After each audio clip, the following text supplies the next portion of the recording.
don't get me wrong. There is a crisis being faced in this country.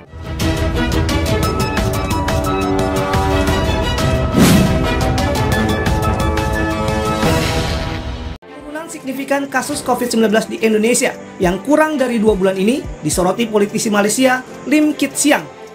Di akun Twitternya @limkitsiang yang menulis yang jika diartikan, bisakah Menteri Kesehatan yang baru Hairin Jamaluddin menjelaskan mengapa selama 16 hari berturut-turut Indonesia telah mengurangi kasus baru COVID-19 hariannya menjadi kurang dari Malaysia. Bahkan kurang dari setengah seperti kemarin, 8.955 kasus dibandingkan 20.988 kasus Malaysia. Kita lihat Indonesia, setelah jatuhnya Soeharto, rakyatnya berani buat perubahan. Malu kita sekarang, Kenapa Indonesia boleh jadi begitu? Karena sifat rakyatnya sudah menjadi watchdog, melihat dan kalau tak betul mereka membuat pembetulan. Kita dan juga negara-negara lain di dunia menghadapi tekanan yang berat. Tapi alhamdulillah, perkembangan kasus harian di negara kita membaik. Keren, Filipina akan tiru kebijakan Indonesia menangani pandemi, masih teriak lockdown. Don't get me wrong.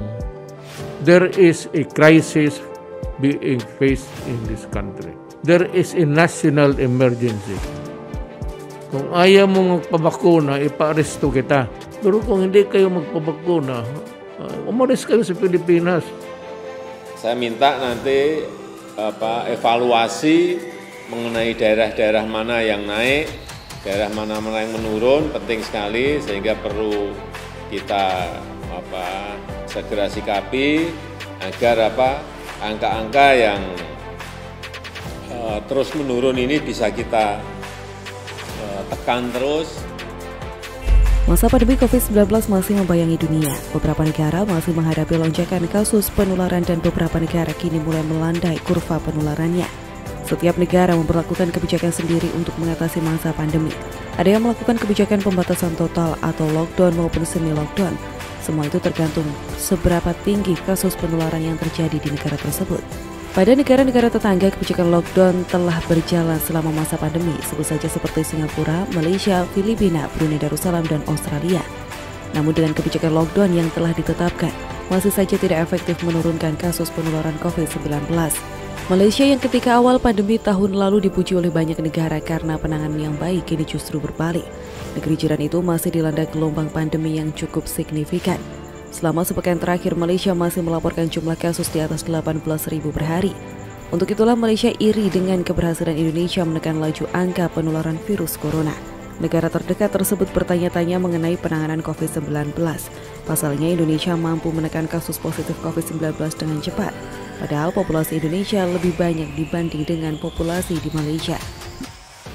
Yang pasti adalah dukungan juga dari masyarakat ya, bahwa masyarakat kemudian memahami pemerintah mengambil kebijakan PPKM, membatasi mobilitas dan juga aktivitas ekonomi ya, sehingga itu juga menjadi salah satu kunci kepatuhan masyarakat dan partisipasi masyarakat dalam melaksanakan PPKM ini secara sadar. Sampai terakhir kami melihat bahwa apa yang terjadi sekarang sudah bisa dikendalikan, baik di Jawa, Bali maupun luar Jawa dan Bali. Akan tetapi Pak Presiden selalu mengatakan tetap waspada. Jangan lupa untuk subscribe dan nyalakan lonceng notifikasinya. Kita tentunya bersyukur bahwa kebijakan yang diberikan pemerintahan Jokowi menjadi perhatian yang positif bagi negara lain. Pemerintah sudah tepat memperlakukan PPKM darurat terutama untuk Jawa dan Bali. Karena kita tahu kasus terbanyak dari penularan virus corona datang dari pulau ini.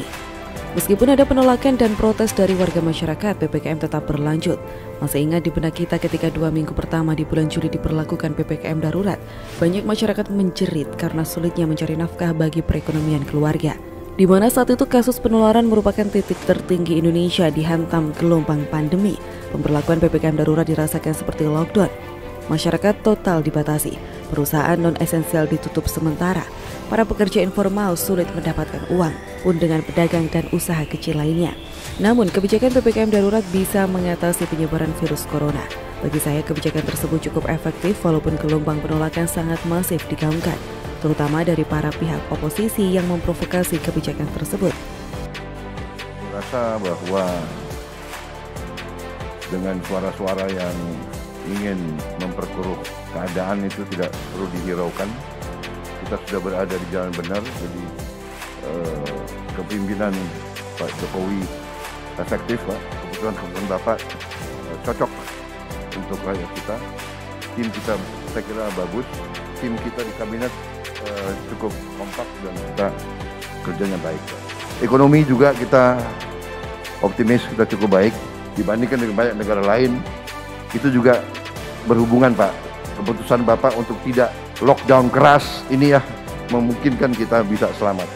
Negara lain yang lockdown keras malah mengalami kesulitan. Jadi kita boleh bangga bahwa prestasi kita baik, Pak. Dan ternyata kebijakan yang dibuat oleh pemerintah Indonesia mendapatkan sorotan yang positif. Negara tetangga yakni Filipina ingin meniru kebijakan pemerintah ini. Filipina yang kasus penularan COVID-19 masih tinggi telah menyerah dan kewalahan menangani keadaan pandemi di negara itu. Padahal negara tersebut telah berkali-kali memberlakukan lockdown total, namun tidak efektif menekan penyebaran virus corona. Menurut saya, kebijakan lockdown tidak memastikan kasus penularan menjadi menurun. Sudah banyak contoh negara yang melakukan lockdown tetapi cara tersebut tidak efektif. Bahkan kebijakan lockdown bisa menimbulkan masalah baru yakni pada sisi perekonomian negara.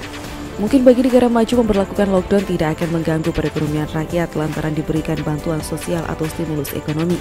Bagaimana dengan negara berkembang seperti Filipina? Pastinya rakyat akan menjerit karena susah untuk mencari penghasilan dikarenakan pembatasan total. Untuk itulah kini Filipina mengadopsi kebijakan pemerintah Indonesia. Pemerintah Filipina akan mencabut kebijakan lockdown karena kekhawatiran ekonomi di negara itu kian terpuruk.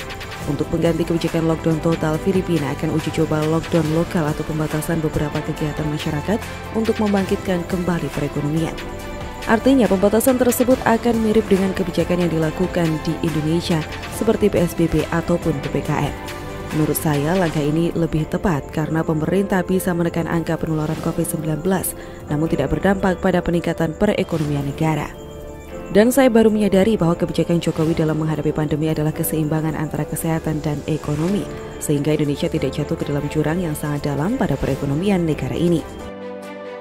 Kalau di Indonesia kita kaji sejarah daripada 98 sampai hari ini, 2021, dalam orang kata jangka masa yang sama, kita tengok daripada Soeharto bertukar kepada Habibie kepada Megawati kepada Gus Dur kepada Bambang Susilo kepada Jokowi. Dalam masa peralihan yang sama, dia orang telah bertukar 8 presiden dan akhirnya mereka mendapat yang terbaik, Jokowi. Dan hampir majoriti rakyat Indonesia mengagumi Jokowi, menyanjung Jokowi dan menghormati Jokowi. Tetapi kita Malaysia, daripada saya darjah 1 sampai saya dah tua bangka hari ni, balik-balik orang yang sama. Apa? 32 juta dah tak ada manusia lain. Anwar, Mahathir, Anwar, Zahid. Pusing-pusing kat situ. Negara-negara lain saja mengakui bahwa Indonesia mampu menekan laju angka positif COVID-19. Selain itu, Indonesia juga bisa mengatasi krisis ekonomi yang disebabkan karena masa pandemi yang belum berakhir. Sebab bagi saya, hanya oposisi yang cemburu melihat kinerja pemerintah yang sudah berupaya membuat Indonesia bangkit dari masalah kesehatan dan ekonomi.